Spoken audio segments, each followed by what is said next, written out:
ఈ రాజేంద్రుడు ఎందులోనూ లోబడకున్నాడు కదా, ఎనలేని ధనమని అడిగిన చిలుగలో ఇచ్చదనన్నాడు.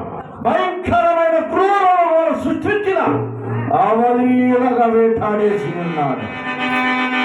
ఇప్పుడు మనకు ఎత్తగలను.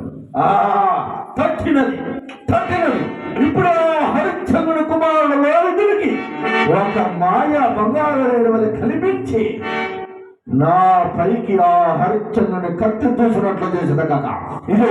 ఇప్పుడే మా మాయాజలముతో ఒక మాయాలేడిని సృష్టించదనం. జయ శంకర.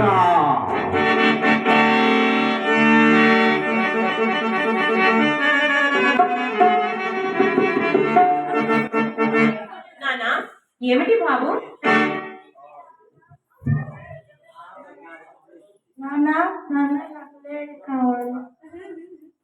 లేడీ కావాలేనా?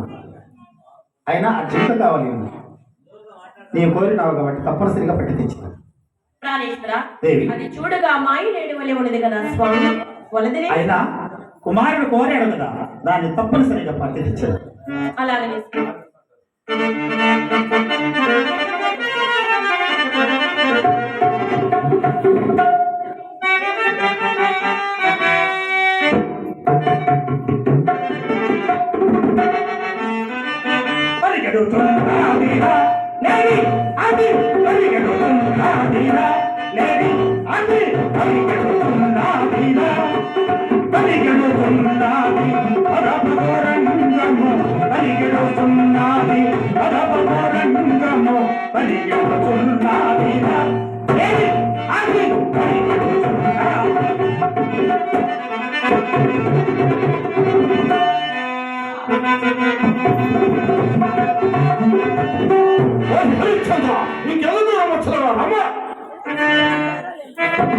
మాటికి పెను నాటులు వేయుచు, మాటికి పెను నాటులు వేయుచు,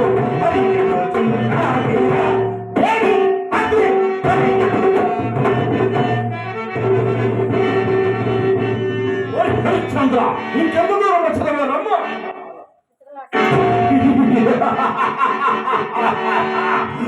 హరిశ్చంద్ర నన్ను ఒక లేడి వల్ల తలంచి నా మీద కత్తి దూసినావు కదరా. చూసుకోనము ఇక నీ బ్రతుకు కుక్కలు తిప్పిన విస్తరణ చేసను. జై శంకర, జై శంకర.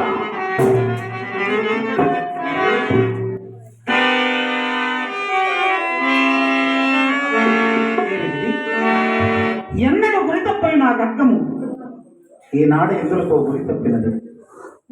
లేడి తెచ్చినావా నాయన?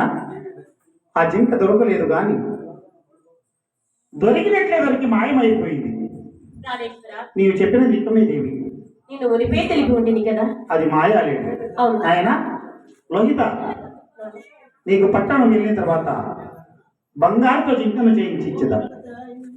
అలాగేనా దేవి? స్వామి, ఈ ఇక మృగములు వేటాడి చాలా అలసటగా ఉన్నది. ఇక ముందుకు వెళదాం స్వామి. అంతనా?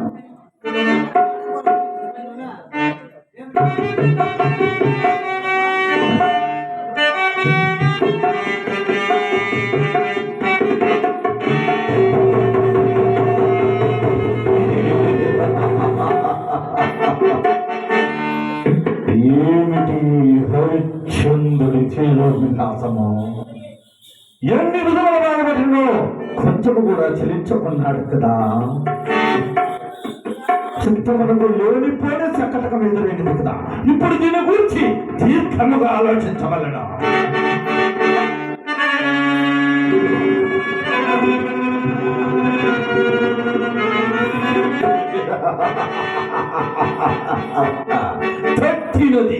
తప్పినది ఎంతటి మగవాడైనా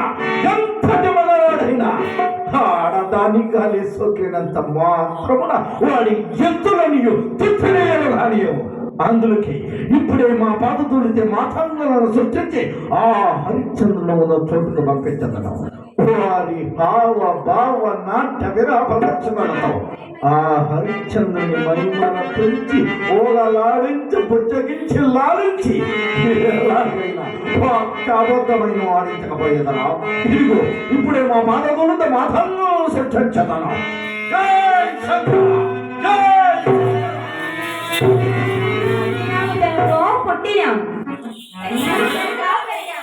నాన్న మాతో ఇంత తొందరగా సృష్టించిన కార్యార్థం ఏమిటి? కారణమున్నది తల్లి, కారణమున్నది. అది ఎత్తేది నాన్న. ఆ హరిశ్చంద్రుడు వేటాడి వేటాడి అలసి సలసి మన ఆత్మను వచ్చినట్లు చేశాను. అందులో మేమేమి చేయవలను నాన్న?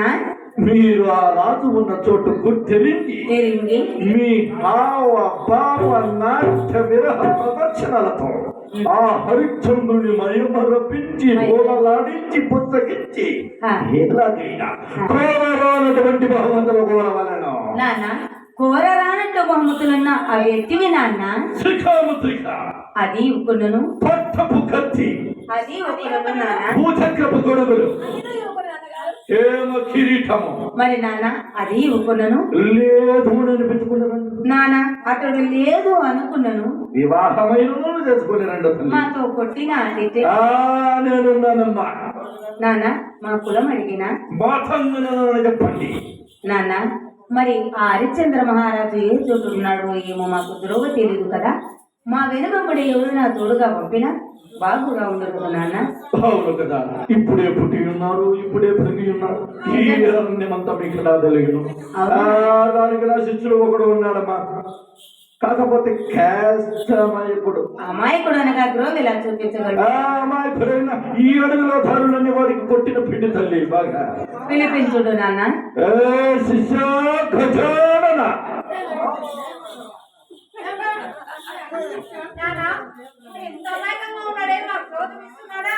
అమాయకుడైన కానీ పనివాడు అమ్మ వీడు, మంచి పనివాడు. శిష్య వీరు నా కుమార్తెలు. వీళ్ళు నీ పెట్ల? అవును. ఎప్పుడు పుట్టించివే? ఏమిటి అదే ఎప్పుడు పుట్టించివే? సృష్టిరా, సృష్టి మూర్ఖుడా. నాకు అట్లా చెప్పే నేను ఒక 10 మందిని పుట్టిస్తాను. ఎందులో శక్తి శక్తి రే ధరిత్రుడా, మేము తపస్సంపన్నులమని కనుక మా వల్ల నీ వల్ల ఏమగున్నారా? నువ్వు తపస్సు చేత బిడ్డలు పుట్టిస్తావు. అవును. నేను భూమి దున్ని బిడ్డలు పుట్టిస్తాను. నేను అమ్మాయి నేను అమ్మాయి కుడు వీళ్ళని మీ బిడ్డలు కదా. అవును. ఇంక నుంచి ఇన్ని రోజులు వచ్చి మీరు గురువా? అవును. నేను శిష్యుడు. ఇంక నుంచి అట్లొద్దు. ఇతడు నీకు గురువు అవుతున్నాడేమో, అవునే మీరా అట్లొద్దా. ఇంక నుంచే నువ్వు మామ నేను అల్లుడు. అది ఎలా అంటున్నారా? ఆయన వాళ్ళు ముగ్గురు కూతుర్లు కదా. అవును. ఇంక నుంచి నువ్వు గురువు వద్దు, నేను శిష్యుడు వద్దు. ఇంక నుంచి నువ్వు మామ నేను అల్లుడు. సినిమా చూపిస్తా మామ, సినిమా చూపిస్తా మామ.